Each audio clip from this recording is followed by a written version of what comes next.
minutos. Le dije al inicio del programa que hoy salió una entrevista exclusiva con Edith Febles de Anthony Espaillat, quien es dueño del Jet Set. Y esta entrevista era muy esperada por el hecho de que luego de la lamentable tragedia y del video aquel no habíamos escuchado otras declaraciones de parte de él y por ende cualquier momento que decidiera hablar el país se iba a paralizar, lo que lamento que haya sido tan temprano que el país completo no pudo verla porque de a las 6 de la mañana, pero gracias a las páginas que replican, la vamos a ver y mucha gente la va a ver. Aquí vamos a compartir lo que él dijo en la entrevista. Sí, no te creas, mucha gente ya, incluso la entrevista estaba en desarrollo y ya mucha gente estaba subiendo. Muy bien. Y ya la mayoría de los medios acaba de hizo terminar. Ya replicó. Hace 2 minutos acaba de terminar la entrevista. La mayoría de los medios... Fue extensa, pues yo cuando me comencé a bañar arrancó. Ajá, y terminó. 6:30. No, Ajá. y terminó hace 2 minutos. 1 hora y terminó. 20 y pico minutos. Sí, hace 2 minutos. Fue bueno, larga. inclusive el periódico El Día, porque era una entrevista para el Día programa que conduce y produce Edith Febles, pero el periódico El Día la tenía colgada, diríamos, en su periódico de la transmisión en vivo. Voy a ver más o menos. Porque es del mismo grupo de conglomerado que es Grupo Corripio. Exacto. Él habló ahí. La entrevista está colgada en YouTube todavía, Luigny. La gente la puede ver ahí. Y les voy a decir más o menos el tiempo que dura. Yo sí escuché que al momento de la tragedia él recibió la llamada de su hermana dentro de los escombros que le había dicho que pasó una desgracia, pero que él no conocía la magnitud, la dimensión del problema y él estaba en Los Ángeles, automáticamente logró conseguir un vuelo que partía a las 12 de la madrugada. Yo lo dije que él vino de una vez. Ajá, luego él hizo escala en Atlanta, se retrasó 1 hora, pero que él no sabía la magnitud del problema porque solo recibió esa llamada. Hasta ahí la dejé en ese momento. En torno a lo del el techo, que vi que Mara me mostró algo ahora mismo, él mismo se sorprende por lo ocurrido. Él dice que desconocía que había avisos de que eso iba a suceder. Él dice textualmente porque ahí frecuentaba a su mamá, a su hermana, él mismo estaba ahí mucho tiempo. Y no eres mentira, que él no, nunca mentira, tuvo aviso, que el Estado nunca le hizo revisión a la edificación y que según sus palabras él no sabía que estaba en tan mal estado. Él dice que lo que pasa es que el techo era de plafón y que por eso era la arenilla. Y de yeso, no. Él Yeso. menciona yeso, exactamente. Que y que la arenilla el yeso era como parte, para decoración. Exactamente. Y que esa arenilla que caía y que se veía era parte de, diríamos, del yeso que producía toda esa arenilla. Y el boom. Él mencionaba que aparentemente la filtración, como el agua, se iba hasta el yeso y eso como que lo abombaba. Entonces como que eso era lo que se desprendía. Sí, él dijo, siempre teníamos el techo impermeabilizado, pero sí había filtración. Él afirmó. Lo que no sabía seguro que era tan... Él dijo que se salvó. Vamos al punto. Porque entonces él dice que no había, o sea, él no tenía conocimiento del nivel, pero había empleados continuamente barriendo. O sea, o no le informaban y, o sea, es un caso que preocupa.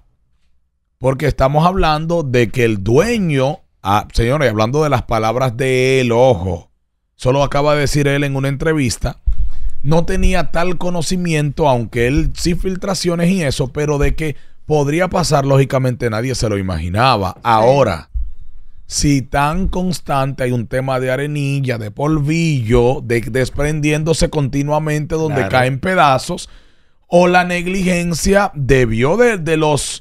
encargados, informarlo y darle rigurosidad, pero no creo tampoco que un tema así de que pase tan continuamente se tome a la ligera. No, y que el dueño no lo sepa. Ahí o la información se quedó en el medio o no sabemos si está diciendo.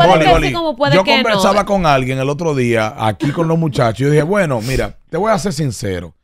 De aquí, de este local, de este edificio, se puede caer ese bombillo que está ahí, ese ojo de buey, y posiblemente yo no me entero. Pero yo no me entero si se va caído 2 veces. Pero si se está cayendo ya muchas veces ese mismo ojo de buey, yo sé que Fernández va a decir, mira Luis, hay un problema.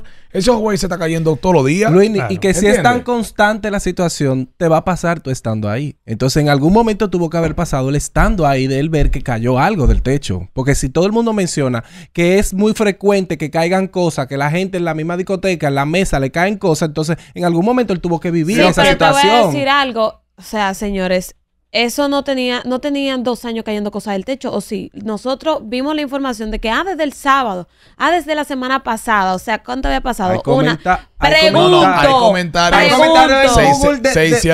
Se filtraron comentarios de hace más de 3, 4, 5 años. Donde la gente decía, muy buen sitio, pero del techo caen cosas. En la referencia de Google Maps, salía eso. Pero cuando se incendió en el 2023, que fue en julio, ahí se hicieron reformas en el techo.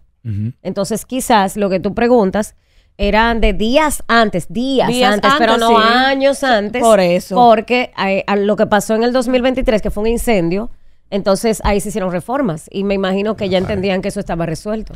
Mire, dice acá antes de pasar con Kenny, que Kenny le escuchó completa. Mientras estábamos en el tema, yo me la llevé, Kenny lo que está escuchando la entrevista, pero bien, porque para que tenga base mientras nosotros hablábamos. Dice aquí algo textualmente en el periódico Listín Diario. Nunca hubo una inspección estatal al Jet Set. Sí, correcto. Lo que siempre fueron temas de bomberos, temas de ayuntamiento, que si basura, pero nunca nada, temas estructurales ni del edificio. O sea, que aquí el mismo Antonio Espaillat cuestiona las supervisiones de instituciones del Estado. Ojo, no es que nos vamos a limpiar la mano y vamos a decir el gobierno es culpable. No, claro que no. Pero es lo que se ha dicho, lo que vino un experto acá. No, vino un experto y dijo que ese tipo de supervisiones no es tan constante a menos que pase algo. Exacto. Porque este problema es como cuando a ti, este país es como cuando a ti te roban. Tú pones candado porque se meten. Claro. Porque si hay instituciones para supervisar, ¿por qué diablos no lo hacían? Y el mismo señor dijo que también hay lugares que solicitan y ellos van. O sea que si usted entiende que hay alguna situación, ¿verdad? Dentro de su lugar, usted puede solicitar y ellos pueden ir. Pasa más así, que es que solicitan y ellos van. ¿Sabe por qué? Porque en ese caso sí le pagan. Pero, Boli, lo que estamos hablando, escucha. Estamos hablando en el caso de, por ejemplo, se supone que una discoteca o un negocio X, una plaza comercial, para no mencionar ninguna, debe tener a capacidad 5,000 personas. Y hay un día que al parqueo está habilitado para 7,000 a nivel de posibilidad y le meten 15,000 vehículos o 15,000 gente. Va a pasar una desgracia. Entonces no hay un equipo de supervisión continua que vaya a estos lugares como lo hace Salud Pública con los restaurantes. No están haciendo. Eso no lo hacen. Se lo digo porque cuando yo... Pero mi amor, pero no van. Yo duré 2 años en un negocio y ahí no fueron ni siquiera a decirme hola, somos de la institución el problema tal. Es fuerte. ¿Para cuánto era la capacidad de ustedes? Nosotros 2,000 y pico de personas. ¿Y cuánto metían? 1,200. Donde la pusimos más capacidad fue en el concierto de Arcángel, que la pusimos con 2,200. Pero el negocio estaba preparado, estaba preparado para recibir esa cantidad de personas. A eso que me refiero. Porque lo que pasa es que nosotros, como no tenemos disposiciones, pero metemos toda la gente del mundo sin importar la capacidad. Sí se puede hacer. En el caso de nosotros, Salud Pública siempre vivía arriba de nosotros. Siempre. De ahí no le voy a quitar.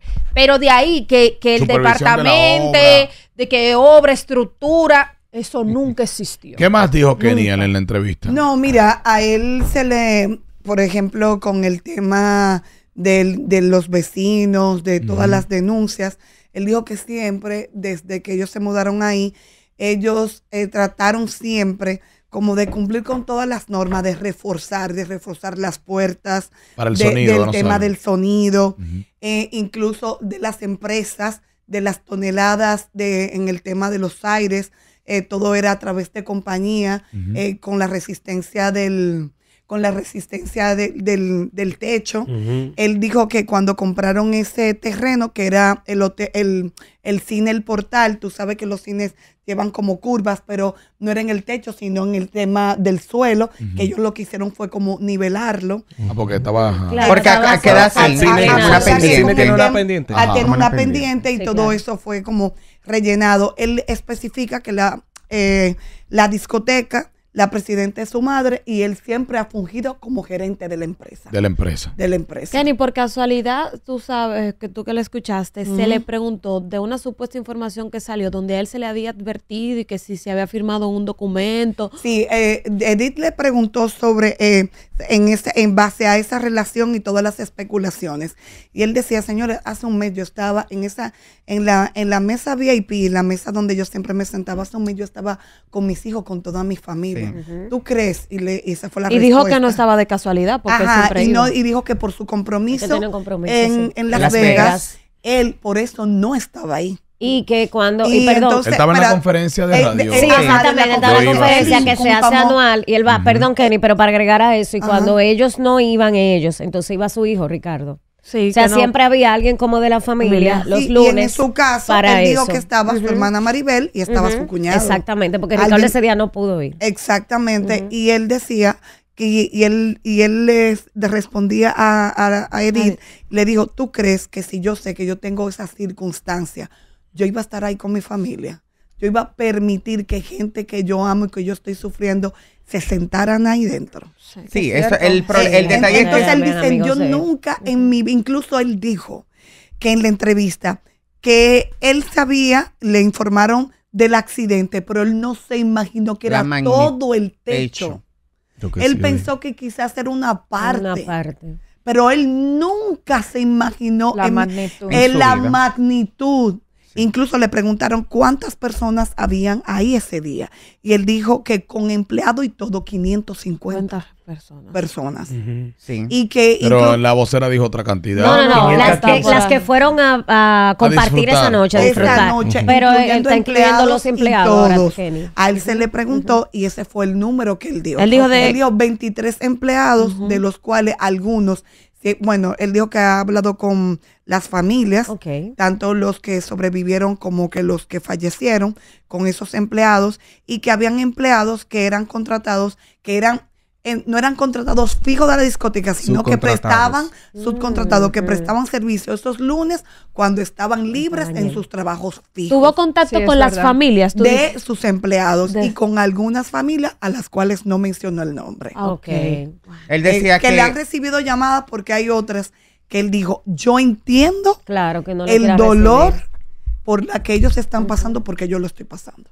Bueno, lo que yo decía que es también muy triste porque él tenía amigos ahí, tal como lo dice Kenny, buenos amigos. No, gente que era, él dijo gente que era su familia. Que era como su familia, exactamente. Entonces es muy triste que aparte de todo tú ni siquiera puedas ir al velorio ni nada de eso, porque era, ¿verdad? Una situación complicada y obviamente se tenía que abstener de eso. Vamos a poner, luego de Richard, vamos a poner un audio de lo que él le dice a las víctimas del jet set luego de que Richard tenga esta participación. Adelante. Bueno, voy a citar parte de lo que él dijo, Luismi. Él dice, yo no pensé nada, de verdad fue una preocupación tan grande por lo que hubiera pasado y pensé en todos los amigos que tenía ahí adentro que siempre van. Yo dije, wow, qué catástrofe. Cogí para el aeropuerto y lo único que tenía en la mente era que tengo que llegar, tengo que ver qué hago, tengo que ayudar, tengo que estar ahí, comentó durante la entrevista. Me recomendaron que por un tema de seguridad no fuera porque ya estaban los ánimos caldeados y no se podría saber qué podía pasar en torno a mí. Me quedé ahí y de ahí fue que hablé y di el mensaje de que estaba en el país. Fue parte de lo que dijo, porque quizá mucha gente se preguntó que por qué no llegó hasta la zona cero. Obviamente, sí, yo entendía que era hasta por una cuestión de seguridad, porque con los ánimos, ¿verdad? Un poco caldeado, a flor de piel, la sensibilidad, lo iban a ver ahí. Créanme que él no lo estuviera contando porque la gente le iba a querer emprender contra su integridad física. Ahora, Richard, mira, una persona muy directa a la familia me dijo que su esposa y ese señor están en un estado de depresión, que su esposa no sale de la habitación a nada y que le obligan a comer y no quiere porque ella no supera tanta muerte que hubo en un lugar que era de su familia. Claro, aparte de eso también, Luini, yo me enteré que la seguridad a él se la redoblaron. Sí. La seguridad personal, porque obviamente estamos hablando, ¿verdad? Claro. De una tragedia de 233 personas, porque creo que falleció alguien más y se suma a la lista, por ende van aumentando. 233 personas fallecidas, quedaron 150 niños aproximadamente huérfanos, Y aparte de eso, personas con algunas situaciones físicas. Vamos a escuchar el audio de las palabras que él le dedica a las víctimas de esta lamentable tragedia y vamos a escuchar el pueblo qué opina de esta entrevista que él se dio a la periodista Edith Febles de manera exclusiva luego de la catástrofe. Dale play, Fernelli. A la familia de la víctima quiero decirle, lo siento. Lo siento mucho. Nunca hubiera querido que pasara. Y estoy totalmente destrozado con todo esto que ha pasado. Pero yo voy a estar aquí. Y yo voy a trabajar para ayudar y hacer todo lo que tenga que hacer. Y darle el frente a todo lo que yo pueda darle el frente. Eso es lo que yo puedo decir. Ese centro es casi un lugar de pocas palabras, él dice que va a dar el frente o asume la responsabilidad como dueño de esta discoteca donde ocurrió la tragedia. Y bueno, creo que romper el silencio traerá muchas conjeturas, pero era necesario.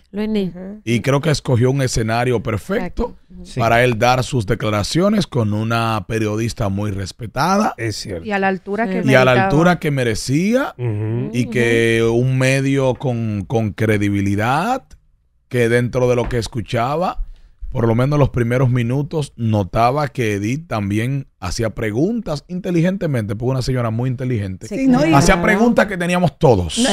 Y que era lo correcto. Sí. Con respeto, pero hay que preguntarle. Sí, no, y había que preguntarle, y qué bueno que él, como pudo, porque te voy a decir una cosa, viendo la entrevista, llegó un momento en que yo decía, bueno, el tipo se va a parar. Se va a quebrar. O se va a quebrar.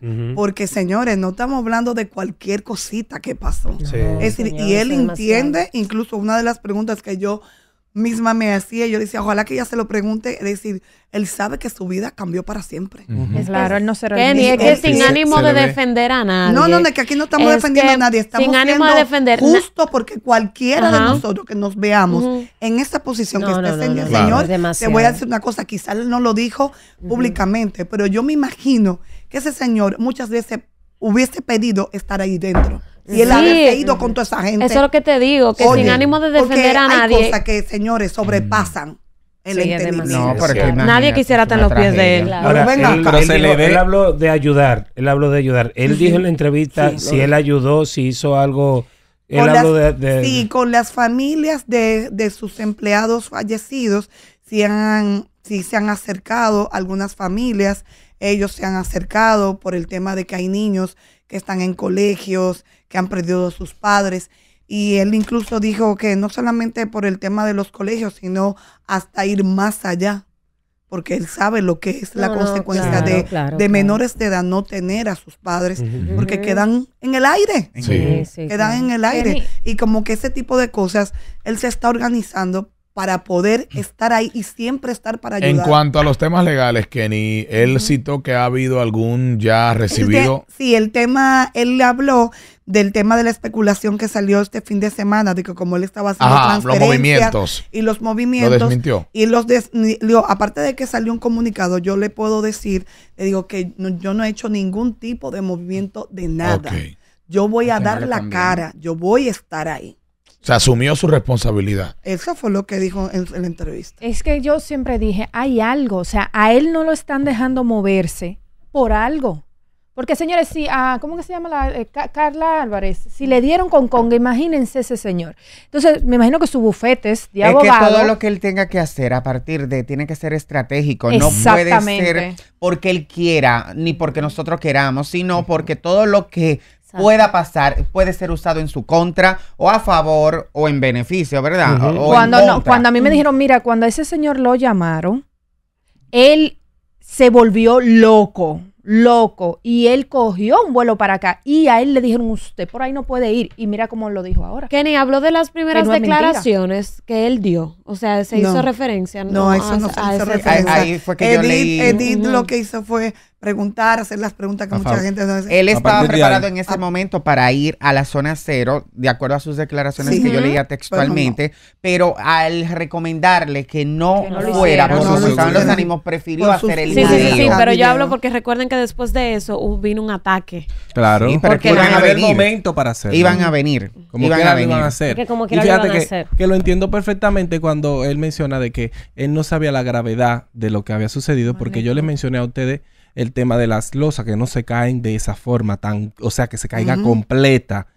Y también, señores, a ese señor se le ve la destrucción en 2 días. O sea, tiene una vejez encima que una cosa que tú te quedas asombrado. O sea, de un día para otro se puso viejo.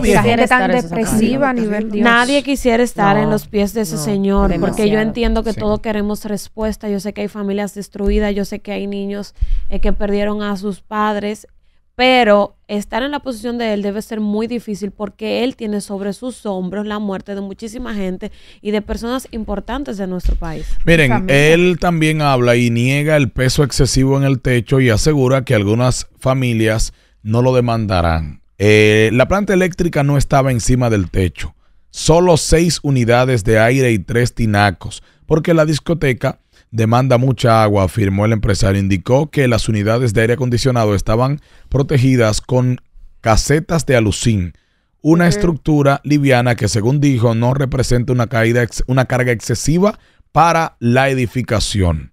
Luini, yo escuché una familia que lo demandó por 300 millones de pesos. Sí, es verdad. Una familia que lo demandó. Sí, pero tú puedes pedir lo que tú quieras, ¿verdad? Ya eso no significa que así te lo va a dar un juez. Yo estoy claro. Conste, o sea, eso van a ser unos procesos largos, van a ser unos procesos tediosos, vamos a ver muchas cosas. Lo que aquí, sí me llama la atención, jefe. Para pasar contigo, he hablado con 3 de los familiares de los afectados, quienes me han expresado que no harán acciones legales en mi contra, y hablan de cómo ayudar a las personas vinculadas a los fallecidos.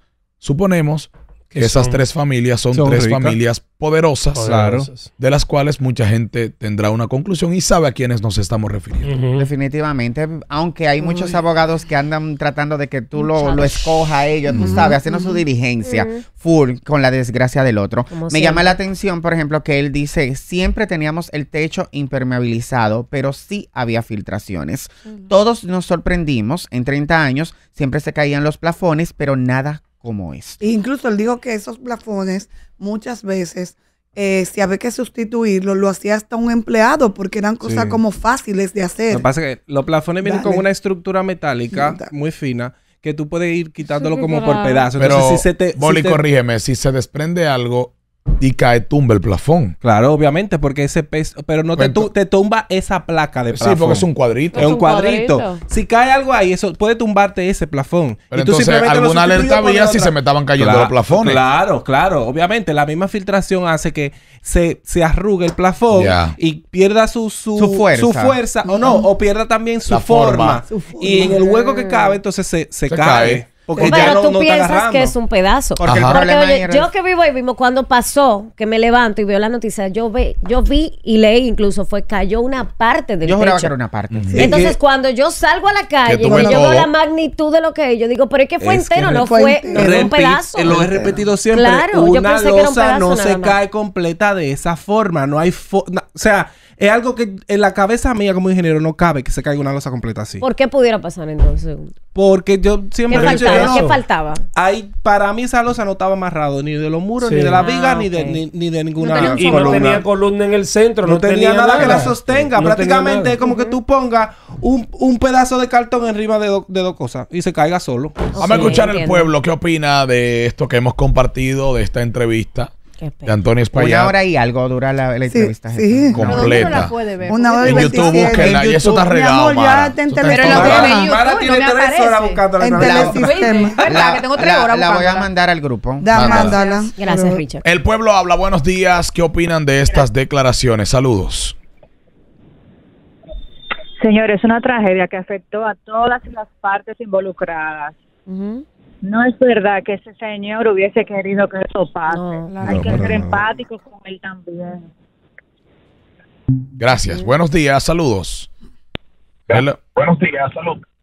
Buen día. Bendiciones. Adelante. Buen día. Dale, mi amor, te escuchamos. Dale. Equipo. Amén, igual para ti. También. Por parte de la experiencia que tengo, yo trabajo en el área de la construcción. Okay. Aparte del peso que tenía la parte de arriba, él tenía un peso en la parte de abajo, que era donde van todos los robots de la luz. Y las bocinas. Luces, robots, bocinas y la superficie de dentro. Tumbo la llamada porque se está cortando. Sí, se está cortando, pero aquí hemos entendimos lo hablado que quiso decir. de los tubos que se ponen para las luces claro. y de la bocina Las que se pone luces, una cadena. Eso pesa mucho. Quiten el altavoz a todo el que vaya a llamar, por favor. Ya no bajen el radio, ahora quiten el altavoz. Buenos días. ¿Es verdad? Buenos días, Luis, ¿cómo estás? Bien, mi hermano, te escuchamos. ¿Y qué tú opinas de estas declaraciones? Sí, mira, mucha pena me da porque de verdad el señor se ve que está muy herido. Pero evidentemente la caída del techo dice que no estaba en buen estado, aunque él ignorara eso. Sí. ¿Entiendes? Gracias. Es que para mí lo más importante de la entrevista es esa parte donde él dice que nunca ningún ingeniero se le acercó con presupuestos ni advertencia, que él se enteró de todas esas presiones fue por redes y con 4 millones de pesos no se arregla ni una esquina de un techo hoy en día. Eso es porque hubo una versión de que se le presentó un supuesto plan para arreglarlo y esto él lo desmiente. Ajá. Y 4 millones de pesos, señores, siéndose realistas. Ustedes me preguntaron y yo dije, ahí la única solución era demoler y volverlo a hacer. Mira, con 4 millones de pesos. No era posible. Tú lo dijiste. No, yo lo dije aquí. Sí, buen día. 4 millones. Saludos. Ajá, eso yo. Buen día, bendiciones. Buenos días, dale, Adelante. mi rey. Bueno, eso es chocante, eso lo de ese hombre. Yo estaba viendo una entrevista anoche y, oye, eso me dio más duro que lo que ha pasado. Pero la entrevista salió hoy. Fue ahora mismo que salió. Ahora mismo dice que lo vio anoche. No fue corto. No, mira, eso salió hoy. Decía Luis, y lo va a decir categóricamente, en el programa de Obandi Camilo fue que yo escuché que un tipo dijo que supuestamente le cotizaron 4 millones la reparación para que Es que hasta andaba una nota de voz. Un tipo lo dijo. Que sí, pero que ahora, como dice Richard, todo el mundo después que pasó iba a aparecer que yo ofrecí, que yo dije que pongan que... Pero si salieron héroes falsos, dime tú. Ese tipo, ese tal ingeniero que habló, que llamó por teléfono Bandy, es un hablador. Y seguro, eso entonces, yo decía ayer que dejen de llevarse de todo lo que está saliendo en redes. Y el informe en jefe que hablamos la semana pasada, lo dije cuando lo estábamos comentando, esto no es nada oficial, esto simple y llanamente fue una persona justamente con imágenes, ¿verdad? Basado en imágenes que entró en una conclusión. Exacto. Pero eso no es nada oficial. Buenos días. Porque es que la gente, tú sabes que hay que decirle la cosa. Buen día. Buen día a todos. Buenos días. Mira, de verdad, él se siente muy afligido por lo que pasó, pero ustedes dicen que nadie quisiera estar en los zapatos de él. Yo lo que diría es que nadie quisiera estar en los zapatos de los que están enterrados allí. Bueno, también. Ambas posiciones. Okay. Nadie quería que algo así pasara, mi amor. En ninguno de esos zapatos. Nadie quería que algo así pasara. Ni los vivos ni los que fallecieron quisieran estar ahí. Nadie sale a la calle a beber para morir. Nadie que tiene un negocio que reciba gente para beber quiere que se muera. Hello, buenos días. Ni ningún tipo de cosa. Nadie quiere que se le muera a la gente. Bien, mi hermano, adelante, te escuchamos, démele el chance, adelante. Mira, Luis, ese hombre se le ve que está dado, él siente esa presión. Y lo que yo estoy pensando así, tú sabes que esa gente siempre tiene un chofer de confianza, que tiene muchos años con ellos, una persona que siempre anda con ellos. Que se percata de muchas cosas y me imagino que nunca tuvo una gente de confianza que diga, hey, jefe, mire, eso está medio raro ahí, ni nada, Bueno, señores, hay empleados que cubren también muchas cosas. Claro. Te lo digo, porque yo también trabajo en otra empresa grande. Hay veces que los dueños, hay de cosas que no se enteran. El otro día aquí se cayó una lata de cerveza y mojó una cámara y Luis se enteró 2 días después porque yo le hice el comentario al margen. Claro, eso no es algo que pasa cada rato. Claro, de que yo le dije, ustedes saben cómo se puso, pero él no se había enterado. Yo me enteré el mismo día que entré. Pregúntale a Yasori. En la mañana. Sí, fue en la mañana cuando llegué. Mi amor, En la tarde en Fogarate había pasado. Te lo dije en edición. Lo de Fogarate no me di cuenta. Pero ¿Cómo reaccionaste cuando te dije? ¿Cómo así? Y la cámara está limpia. 2 días ya habían pasado. Sí, mi amor, la cámara estaba limpia. Y está nítida. Y él en ese momento se había enterado. O sea, hay en cosas el show, que no se le escapan. Claro. Eso es lo que digo. Entonces, sabrá Dios cuánta gente que le gusta pasarle a limpiar la carita. No, pero es que esa parte quizás yo no la voy a comprar. Ustedes me disculpan, ¿eh? Porque obviamente... Tienes tu derecho. Obviamente, tú has visto y en 30 años... hay a cosas que tú les tienes que dar como mantenimiento, seguridad, y él mismo confirma que habían filtraciones. Yo no soy ingeniero, pero las filtraciones te traen problemas. Sí. Entonces, si era tan constante la filtración, había que hacer algo. Y no era solamente echar un finito porque se le echó y ahí está en la capa. Ahora bien, sí, por ejemplo, me gustó que el señor Antonio Espaillat diera la entrevista con Edith Febles. Muy bueno. O sea, porque los cuestionamientos no iban a venir que por qué fue fulano y no fulano. Cuando él tiene varios medios y quizá haberse sentado en sus propios medios iba a ser un boomerang en su contra. Totalmente. Entonces, ¿qué estrategia buena usaron? Haberlo hecho con una exterior, en un lugar cómodo, en un lugar familiar, que es lo que se puede ver. Sospecho que quizá podría ser hasta la casa de él. Exacto. Y desde ahí darle entrevista con una veterana como Edith Febles. Ni siquiera otra, con por ella eso como que quedó perfecta. Comencé felicitándola porque hay que reconocer el trabajo de la gente que lo hace bien. Y yo cuando la vi, como la escuché como 15, 20 minutos y había cosas que era difícil, pero ella se lo preguntaba. Y tú tal cosa y cómo tal cosa. Claro, profesionalmente. Sin atacar, cuando se hace una entrevista, el palo ella sabía que lo tenía. No hay por qué convertir el momento de una entrevista incómodo. O sea, de vamos a brillar. No. El protagonista ahí era él. Era él. Y sacarle la información que el pueblo quería escuchar. Claro. Buenos días. El pueblo sigue opinando de esta entrevista. Buenos días. Buenos días. Bendiciones para todos. Amén. Adelante. Mira, hay que ponerse en el lugar de ese señor, porque yo tengo un primo que en un accidente murió una niña, y mi primo de ahí para acá no ha sido gente más nunca, con una depresión, más nunca ha sido gente, así que hay que ponerse en el lugar de ese señor también. Es difícil. Gracias, un abrazo. Bueno, nada, y a las familias de las víctimas, en pocas palabras, asume su responsabilidad, y él dice que va a dar la cara, que va a apoyar, y todo el mundo sabe que se había especulado de qué va a pasar, y creo que con esta entrevista hay una respuesta para muchas interrogantes, no solo de nosotros como medios de comunicación, porque yo sí lo digo y lo asumo públicamente, tenía muchas interrogantes y por eso fue mi ataque. Hoy tengo muchas respuestas, pero más respuestas tienen aquellas familias que hoy lamentablemente no tienen ese ser querido con vida. Totalmente. Que esperemos que más que crear un caos, de seguir creando controversias, ellos tengan una respuesta, por lo menos de esperanza, de que se le va a dar la cara de respuesta. Es lo que esperamos. Pero nada, venimos en breve.